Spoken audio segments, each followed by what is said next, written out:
Well, hey there, guys. I just got out of Mission Impossible Dead Reckoning Part 1, and this was a showstopper. This just really was phenomenal filmmaking. I had high expectations. The reviews have been great.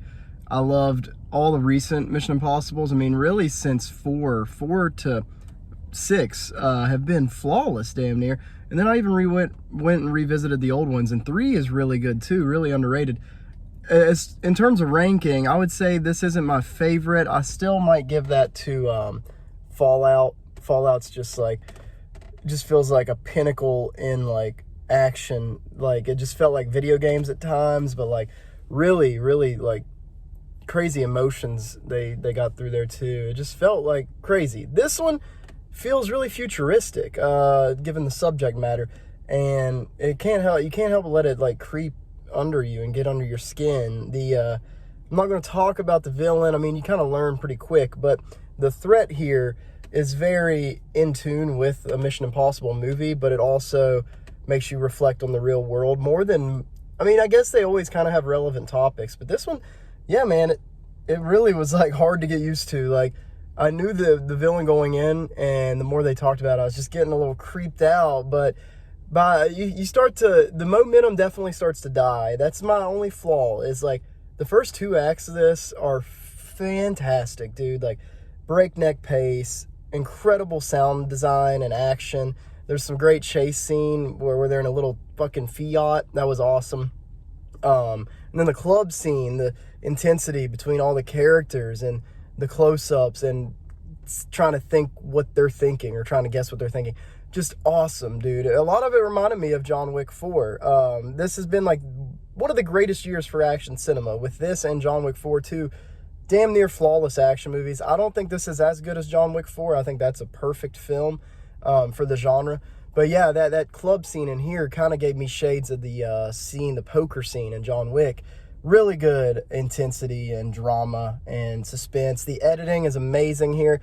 The title card, it comes out of nowhere. I thought they weren't going to do one, but it comes, and wow, what an opening. Yeah, all the transitionings. The drama's really good too. They definitely play a little bit with some drama with Ethan Hunt, him dealing with things. And I mean, you don't dig too deep into it. It's just a lot of Tom Cruise just pondering and thinking. But if you like this character, you really feel for him. And I loved this mission. This is an awesome mission. I can't wait to see part 2.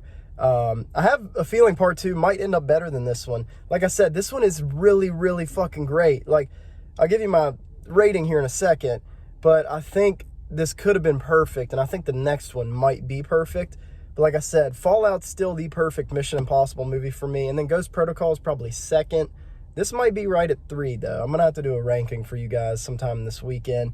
So, yeah, I'm very satisfied. Haley Atwell was awesome. God, it was so great looking at her on IMAX on the big screen. I love how much of a role she had in this. Usually she's a supporting girl, but here they gave her, like, a lot, man. She really almost is the heart of the movie, and I loved seeing her performance. Vanessa Kirby's really good. She's just so fucking interesting with every movement she makes as an actress. She's very underrated actress. And then the crew is awesome. Simon Pegg, wow, I love seeing him every time. He just gets better in every movie. And Tom, man, Tom does some awesome stuff in this. But another thing is, like, the big stunt is kind of in the trailers. So, like, that motorcycle thing, it's about as, like, crazy as it gets. And I've seen the trailer so many times it just didn't hit me that hard when it happened. But it was still really good in the context of the story and the stakes of this mission. So, yeah, I love this one. This is definitely a top 5 movie of the year for me. But like I said, the quality of these movies are so high that it's hard not to, like, compare. But that's just because they keep pumping out good shit. This is maybe the greatest franchise ever. The greatest action franchise possibly, because they have so many entries. 7 movies. They shouldn't be making this level of quality. And it's just like a crazy magic trick what Tom Cruise does. The dude he's a pioneer for the industry. I fucking salute him. And yeah, with Top Gun last year and then this, back-to-back years, what a role, man. And I can't wait to see Dead Reckoning Part 2. He's going to three-peat with 3 incredible summers in a row. I already know it's going to be fantastic. So yeah, out of stars, I'm going to give this one 4.7 out of 5. Yeah, really good as they come. Check it out, guys. Mission Impossible Dead Reckoning Part 1.